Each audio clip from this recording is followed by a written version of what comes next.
నమస్తే, welcome to our channel. నేను మీ సిరి. కోకాపేటలో land rate పడిపోయాయా? పడిపోతే ఎందుకు పడిపోయాయి? సో ఈ అంశాన్ని అంటే రియల్ ఎస్టేట్ రంగంలో తనకంటూ ఒక ప్రత్యేకమైన గుర్తింపు కొన్ని సంవత్సరాల నుంచి రియల్ ఎస్టేట్ రంగంలో తను ఉన్నారు.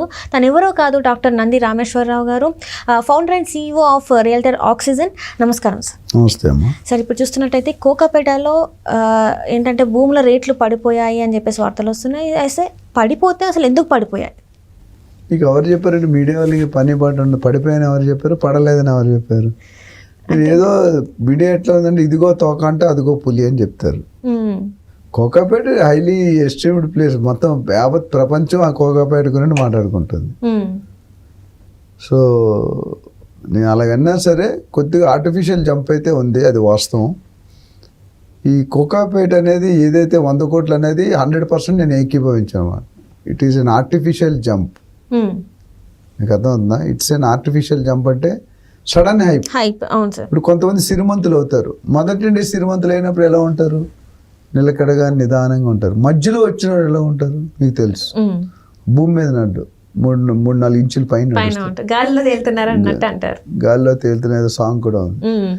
సో ఇక్కడ కోకాపేట అనేది ఏంటంటే కొన్ని రాజకీయ లబ్ధుల కోసం, కొంతమంది బిల్డర్ లబ్ధుల కోసం ఆ పర్టికులర్ ఏరియాను ఫోకస్ చేసి మీరు వాస్తవం తెలుసుకుంటే మీరు హవక్ అవుతారు. ఆ వాస్తవం ఏంటంటే ఎవరైతే HMDA ఆక్షన్లో ఈ లాస్ట్ టైం కేసీఆర్ గారు గవర్నమెంట్ పడిపోయే ముందు చేశారో ఈ 100 కోట్లు, మేబీ గవర్నమెంట్ ఒక 3-4 నెలల ముందు జరిగిందో 6 నెలల ముందు జరిగింది. వాళ్ళు ఎవరు డబ్బులు కట్టలే. 25% సమ్ అడ్వాన్స్ కట్టారు, తర్వాత డబ్బులు కట్టలే. అది వాస్తవం. అంటే అది ఏమైందంటే నాకు తెలిసినంత వరకు ఒక జిమిక్ చేశారు. ఇప్పుడు ఈ HMDA పరిధిలో నాకు తెలిసి 400-500 ఎకరాలు ఉంది. అందులో ఫస్ట్ ఫేజ్లో సెకండ్ ఫేజ్ మొన్న కలిపి ఒక 100 ఎకరాల్లో 93 ఎకరాలు అంతా చేశారు. అయితే దీని చుట్టూ ఒక 10,000-20,000 ఎకరాలు ఉంది. ఇది కోకాపేట నియోపాలిస్ అనే బోర్డు దగ్గర నుండి చుట్టుపక్కల. తెలుగులో ఒక సామెత ఉంది, చెట్టు పేరు చెప్పి కాయలు అమ్మడం. చెట్టు పేరు చెప్పి కాయలు అమ్మడం. ఆ చెట్టు వేరు, కాయలు వేరు, బట్ చెట్టు పేరు చెప్పి అమ్మేస్తారు. ఇక్కడ ఏం జరిగిందంటే ఈ ల్యాండ్ 100 కోట్లు, యాక్చువల్లీ ఈ ల్యాండ్ ప్రైస్ 5 కోట్లు లేదా 10 కోట్లు ఉండదని 50 కోట్లకు అమ్ముకున్నారు. అక్కడ 100 కోట్లు చూపించారు. ఈయన ఒరిజినల్ ల్యాండ్ 5 కోట్లు లేదా 10 కోట్లు. 10 కోట్లని 40-50 కోట్లకు అమ్ముకున్నారు. ఏమైంది ఇక్కడ జరిగిందా మీ మ్యాటరు? ఆ 100 కోట్లు వాస్తవం కాదు, 50 కోట్లు వాస్తవం కాదు, 5 కోట్లు 10 కోట్లు వాస్తవం. ఓకే. సో మనం చీట్ అయినంతకాలం చీట్ చేసేవాళ్ళు చాలా మంది ఉంటారు. అర్థమవుతుందా? Right sir. సో ఇది ఒక స్టోరీ. అందుకని నేను ఆర్టిఫిషియల్ ప్రైస్ అంటాను. అదే అంటే అప్పుడు చూస్తున్నట్టయితే 100 కోట్లకి పడగలెత్తింది కోకాపేటలో రియల్ ఎస్టేట్ భూమి అని చెప్పేసి వార్తలు వచ్చాయి. మనం వచ్చాయి. ఇప్పుడు మరి సడన్ గా తగ్గాయంటే మరి అక్కడ కొనుక్కున్న వాళ్ళ పరిస్థితి ఏంటి? ఇప్పుడు కొనబోయే వాళ్ళ పరిస్థితి ఎలా ఉండబోతుందంట? కొనబోయే వాళ్ళు ఉండి నేను చెప్పలేను, కానీ కొనుక్కునే వాళ్ళు ఎవరు 100 కోట్లు ఇచ్చి కొనుక్కోలేదు. ఒక 4-5 టాప్ బిల్డర్స్, ఆ పేర్లు ఎందుకని అవసరం లేదు, వాళ్ళు మాత్రం కొనుక్కున్నారు. ఎందుకంటే వాళ్ళకి ఒక బిల్డర్ ఉన్నాడు, ఆయన పేరు చెప్పను, ఆయనకు ఆల్రెడీ 4-5 acres ల్యాండ్ ఉంది, కానీ రోడ్ యాక్సెస్ లేదు. ఓకే. ఈ HMDA ఆక్షన్లో 1 ఎకరం కొనుక్కుంటే ఆ 4 ఎకరాలు బిట్టుకి రేటు పెరుగుతుంది. ఇది తీగలాగితే డొంక కదిలింది అంటారు. అంత స్టోరీ ఉంది. నేను ఇవన్నీ చెప్తే మళ్ళీ ఫోన్లు వస్తాయి మనకి, బట్ వాస్తవం ఇది.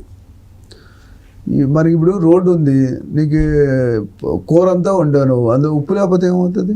చప్పగా ఉంటుంది, టేస్ట్ ఉంది. ఇవి 4 ఎకరాలు వాల్యూ లేదు. రోడ్ లేకపోతే నువ్వు కొనుక్కుంటావు, ఇల్లు ప్లాట్ కొనుక్కుంటావా? కొనుక్కోవు కదా. ఇక్కడ జరిగింది అది. ఓకే, ఇంకొకరు 2-3 మన గవర్నమెంట్తో కలిసిపోయి ఉన్నారని నాకు క్లారిటీ లేదు, కానీ ఎక్కడెక్కడ ఉన్న రూమర్స్.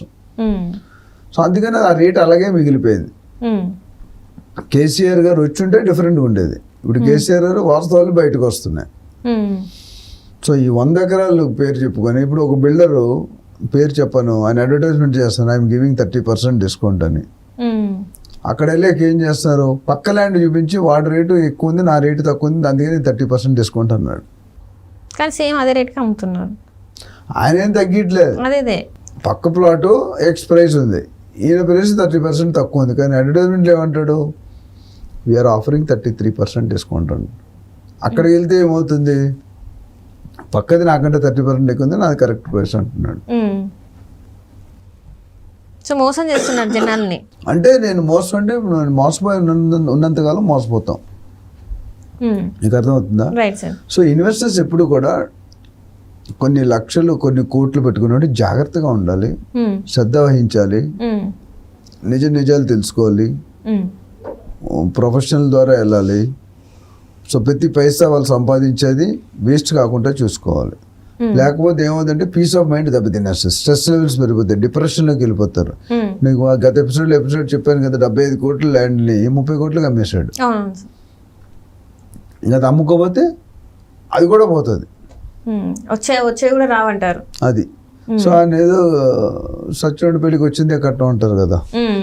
సో ఏదో వచ్చి కొద్దిగానే బయటపడదని అమ్మేసుకున్నాడు. చాలా ఆ 70 కోట్లు 100 కోట్లు అవ్వాల్సిన మ్యాటర్. అన్నీ బాగుండి అమరావతి క్యాపిటల్ వస్తే 70 కోట్లు 100 కోట్లు అవ్వాలి. ఇక్కడ కూడా సేమ్ పరిస్థితి. ప్లేసులు వేరు, లీడర్స్ వేరు, మ్యాటర్ ఒకటే. సో ఇప్పుడు మరి కోకాపేటలో ఏదైతే గవర్నమెంట్ ముందున్న గవర్నమెంట్ ఏదైతే ఉందో అక్కడ హైప్ క్రియేట్ చేశారు, కోకాపేట అని చెప్పేసి మొత్తం మనం ఊదరగొట్టారు. మరి ఇప్పుడు మరి ఏమంటారు, కోకాపేట పరిస్థితి ఏమంటారు? అంటే ఉందండి, నేను మొత్తం జీరో అయితే అవుందని చెప్పను. డెఫినెట్గా కరెక్షన్ అవుతున్నాయి ప్రైసెస్. కొన్ని రోజులు అయితే గవర్నమెంట్ సేవ్ అయినప్పుడు దానికి కూడా కొన్ని లాస్ అమెండ్మెంట్స్ చేస్తారు. రేట్ అంత పెరగడం అనేది ఇంక జరగదు కొంతకాలం వరకు, ఆ ప్లేస్ వరకు. ఎందుకంటే ఆల్రెడీ ఇట్ ఈస్ ఇండియాలోనే హైయెస్ట్ ప్రైస్. సో కరెక్షన్ అంటారు, కరెక్టివ్ ఫ్యాక్టర్. సో ఎవరైతే ఆ డబ్బులు పెట్టారో వాళ్ళు వర్కౌట్ చేసుకొని, ఇప్పుడు ఇక్కడ ఏమైందంటే ఎందుకు ఆ రేట్ ఇచ్చారనేది కూడా మీరు అర్థం చేయాలి. ఎఫ్ఎస్ఐ అని ఒక ఫ్యాక్టర్ ఉంది, ఫ్లోర్ స్పేస్ ఇండెక్స్ అంటాం. ఆ ఎఫ్ఎస్ఐని అంటే limitation of number of floors ఎత్తేసారు మన దాంట్లో. అన్లైక్ బెంగళూరు, చెన్నై కంట మీకు ఎన్ని ఫ్లోర్లు కంటే అన్ని ఫ్లోర్లు వేసుకోండి అన్నారు. ఇప్పటి వరకు మనకు తెలిసి మార్కెట్లో 30 ఫ్లోర్లు, 40 ఫ్లోర్లు, 50. ఇప్పుడు 100 ఫ్లోర్లు కూడా వేసుకోవచ్చు కావాలనుకుంటే. అప్పుడు ఏమవుద్ది, వాళ్ళకి అప్పుడే వర్కౌట్ అవుతుంది 100 కోట్లు పెట్టుకొనుక్కుంటే. అంటే ఇప్పుడు ఏదైతే స్క్వేర్ ఫీట్ 5 నుండి 10,000 కొనుక్కుంటున్నాం, అప్పుడు అది 25,000, 30,000 అవ్వాలి. ఎందుకంటే ఇక్కడ నుండి మీరు 60 అంతస్తు, 70 అంతస్తు, 80 అంతస్తు మెటీరియల్ తీసుకెళ్ళండి, ఎంత కాస్ట్ అవుతుందండి? ఆ రేట్ ఎవరు భరించాలి? కొనుక్కునే సామాన్యుడు కదా, మన ఇన్వెస్టర్స్, మన బయర్సే కదా. ఇవన్నీ కూడా ఫ్యాక్టర్స్ ఇంపార్టెంట్ అండి. సో కోకాపేట అనేది లైమ్ లైట్ ఏరియా.